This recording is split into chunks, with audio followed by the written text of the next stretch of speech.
El acuerdo entre YPF y Chevron Corporation para el desarrollo conjunto de la producción de hidrocarburos no convencionales en el área de Vaca Muerta, provincia de Neuquén, se muestra como una verdadera prueba piloto tanto por cuestiones técnicas como económicas. En este sentido, estamos ante el primer emprendimiento exploratorio de gran magnitud que encara esta gestión de YPF tras la expropiación de las acciones de Repsol. Es la primera vez que YPF logra atraer a una firma foránea dispuesta a invertir en este proceso y también el primer caso en el que se beneficiará a una empresa extranjera con el programa de promoción de inversiones. Además, el tipo de suelo, una formación rocosa poco permeable, requiere de tecnologías no utilizadas en Argentina masivamente. La inversión inicial total, planteada a 5 años, es de $1.500 millones, 260 millones ya aportados por YPF y otros 1.240 millones a cargo de Chevron. Al mismo tiempo, las voces cómplices del modelo de los 90 critican el acuerdo con la petrolera norteamericana sin hacerse cargo de aquella política energética privatista que nos legó dilapidación de recursos naturales no renovables, desmantelamiento de equipos y profesionales y vaciamiento económico.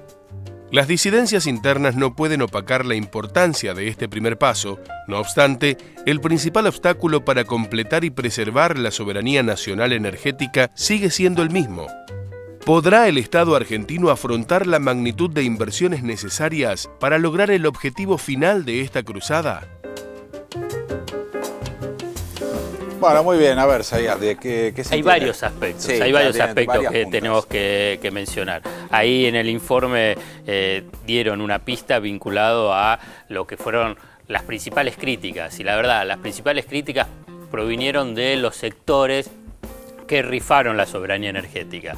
Es un poco difícil de tratar de compatibilizar ese discurso de los sectores más conservadores de Argentina cuestionando este acuerdo cuando tanto en la década de los 90 como en estos últimos años, digamos, su política, su discurso, su intención siempre fue la de entregar todo el negocio al sector privado y que tiene consecuencias, y ha tenido consecuencias, la pérdida de la soberanía energética. Esto es un punto, que es político. Pero hay un aspecto que me parece fundamental para poder contextualizar este acuerdo de YPF-Chevron. Argentina perdió el autoabastecimiento energético. Esto es un punto esencial para después abrir diferentes caminos para el debate, para empezar a decir, bueno, pero lo hubiese podido hacer solo YPF, lo hubiese podido hacer YPF cuando era en manos de Repsol, etcétera, etcétera. La cuestión concreta hoy de coyuntura es que Argentina perdió el autoabastecimiento energético. ¿Y esto qué significa? Es que lo que producís de gas fundamentalmente, petróleo sí se abastece, pero de gas no te alcanza y por consiguiente tenés que importar. Y cuando importás combustible sos más vulnerable. Cuando un país no puede satisfacer sus demandas internas con su propia producción, es vulnerable. ¿Vulnerable a qué? A que tiene que comprar el combustible en el exterior y por consiguiente al comprarlo en el exterior paga el precio a nivel internacional y además dependes de los proveedores con respecto al gas. Bueno, esto es lo que está padeciendo hoy la Argentina y padecemos todos. ¿Y cómo se refleja esto? En una necesidad creciente de dólares para comprar la energía. ¿Cuánto? Como 10.000 millones de dólares por año. Claro, entonces vos comprás la energía, ¿para qué? Para cubrir la demanda de la industria, del sector del campo y la residencial. O sea, vos tenés, hay después otros sectores, pero estos son los tres principales. O sea que si vos no tenés el combustible necesario para cubrir esa demanda, entran los problemas. La industria, el campo y los hogares. Eso lo entiende YPF tranquilamente y dijo, bueno, tengo que conseguir plata para explorar y explotar un pozo petrolero que parece que está gordo también de petróleo abajo. Que ¿no? es la reserva no convencional, claro. no la convencional. para decirlo en una forma muy sencilla, ¿cómo son las reservas convencionales? Bueno, hacen el pozo. Y hay una piletita abajo. En el pozo, hay una pileta, pum, y sale. Por diferencia de presión. Los no convencionales no están así. Son como una esponja. Claro, no están así. Están, entre digamos, la roca, ¿no? Entre la roca está todo separadito, entonces hay unas tecnologías nuevas que se pueden aplicar porque el precio internacional está rondando los $100 en el barril.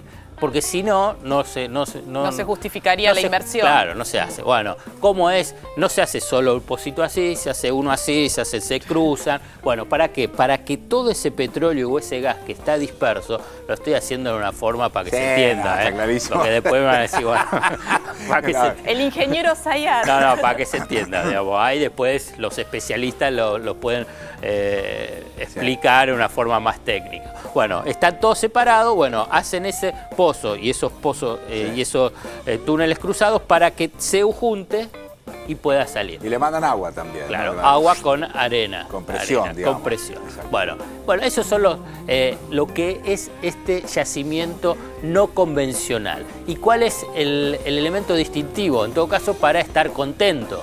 Que Argentina está segunda o tercero con el tema del gas no convencional y cuarto a nivel de petróleo no convencional en el mundo. En reservas. En el mundo, de reservas, en el mundo. Es lo como... Podés entenderlo, digamos, porque sí. cuando viste te dice, y viste Arabia Saudita todo el petróleo que tiene, bueno, tiene el petróleo fácil, ellos hacen el pocito así, pum, y sale. Bueno, en cambio, acá vos tiene Rusia, China, Estados Unidos y Argentina. Argentina está en ese privilegiado núcleo de países donde tiene más reserva de recursos no convencionales. Ahora bien, ¿qué es lo que se necesita? Y la platita para hacer los agujeritos así transversales. Y la tecnología, tanto. entiendo yo también, tecnología para hacer los agujeritos. Bueno, y aquí aparece el acuerdo YPF-Chevron. Sí. Tenemos la primera placa, y que también estuvo mencionado en el informe, donde la inversión inicial es de $1.500 millones. YPF aporta 260, Chevron 1.240 millones. ¿Por qué esos 260 millones de YPF? Tiene que ver con la inversión ya realizada por YPF. Son estos 100 pozos que ya están sacando 10.000 barriles de petróleo diario. Uno puede decir, ¿es mucho o es poco estos 1.500 millones de dólares? Uno puede decir, wow, es bastante. Bueno, para la inversión necesaria para estos yacimientos, la verdad, es muy poco. Se necesita muchísimo más millones de dólares. Estamos hablando de 20.000, 30.000 millones de dólares. El acuerdo con YPF Chevron, y esto también es importante, apenas abarca el 1, y pico, ni llega al 2% del total del yacimiento Vaca Muerta. Entonces, esto es muy importante para tratar de percibir, dimensionar también, lo que significa. Bueno, ¿cuál es el objetivo que se quiere alcanzar en este acuerdo de YPF Chevron? Y tenemos la segunda placa que ahí lo precisa.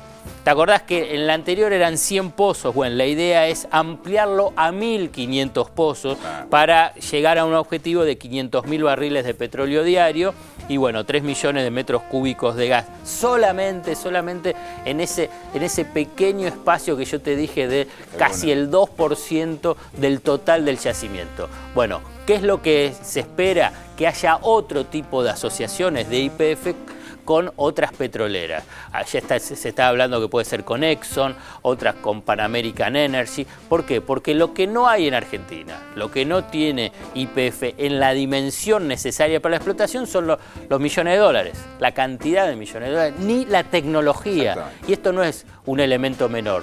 En el acuerdo con YPF Chevron, lo que va a haber en última instancia, porque YPF va a ser la que comande la inversión, la que comande la exploración, la explotación, es esa transferencia de tecnología. Y no es menor el tema de la transferencia de tecnología.